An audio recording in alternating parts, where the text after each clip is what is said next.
Want to start a freelance copywriting business? These are my top tips. My name is Amy Leisner. I am a freelance copywriter and agency owner, and you are going to love this episode.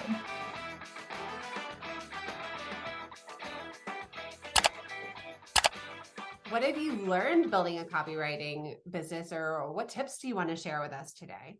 I would get up an hour before my normal get up time when I was first starting this business. Like, that's just what I did. I had to fit in the time, and I would work on my business. I would cold email clients. So I would literally create a spreadsheet, do some research on who I wanted to work with, found their contact info. I would look at their website and be like, wow, their blog hasn't been posted on since 2014. Like, maybe they could use some help with that. So that's my tip with cold emailing too, is like make it very customized to the person. You can have a general template of what you send out, but you want to make it custom to the person. Compliment them first. Tell them how much you love their work.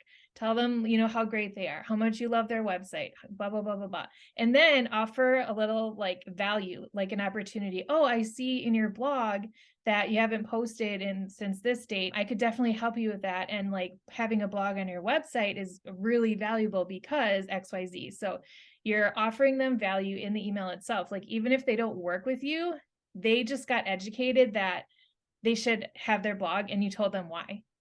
And then I just did that like day after day, like 10 messages a day for a while, until you gain momentum and most people won't reply, but it truly is a numbers game. So I would do that to start, and then get momentum, gain confidence. I got a few small projects through that. Another really powerful way that I found clients when I was first starting was in Facebook groups.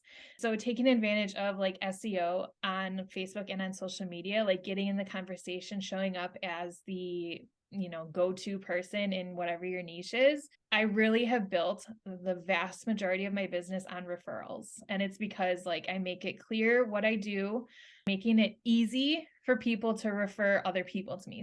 So one of the pieces of advice I get a lot and I stand against, and I think you just said this too, was starting off super specialized. When you're starting out, is to not limit yourself, because you just never know what that opportunity is going to lead to. Like, maybe this one small project isn't like a sparkling, beautiful thing in your life, but that client who you make happy with the one email sequence or whatever might have a friend who then that could lead to your niche target, like perfect client.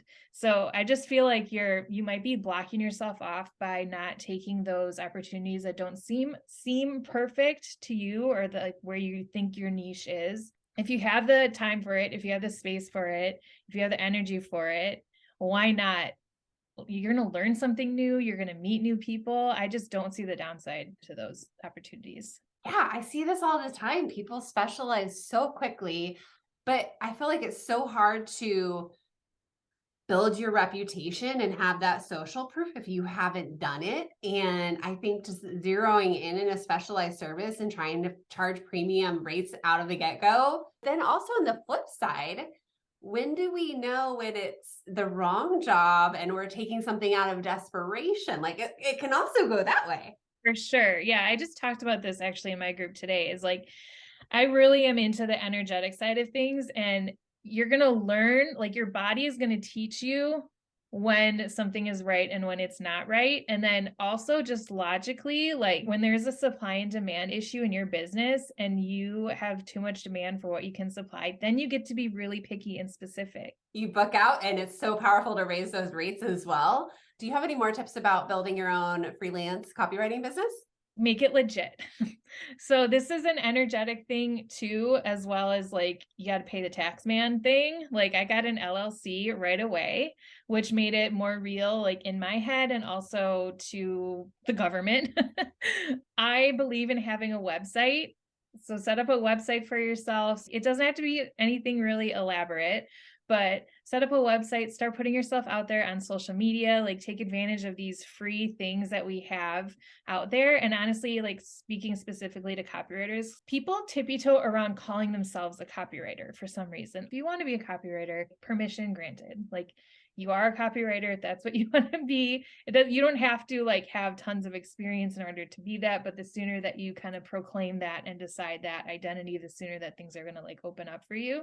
And as far as rates go, learned from my mistakes. I was coming from a corporate mentality of I get paid this much an hour. So that's what I brought into my freelance business. But you have to remember as a freelancer, you're paying your own taxes, you're paying your own business expenses, you're paying all your own stuff.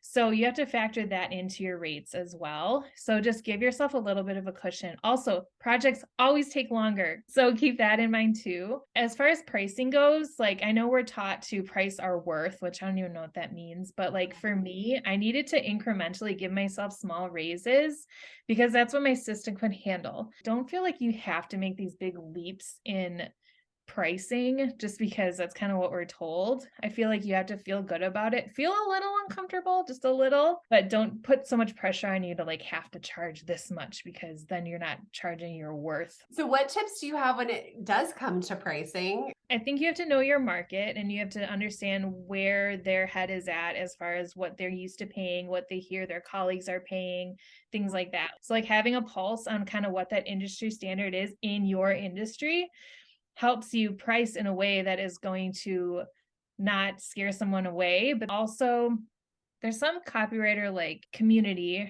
or association, and they send out a annual report that has the average rates for different copywriting services. But I honestly just use that every year. I download that and I look at kind of what the industry standard is, or I just Google it. I pretend I'm the client, right? So like how much should I pay my copywriter, or how much do copywriters charge?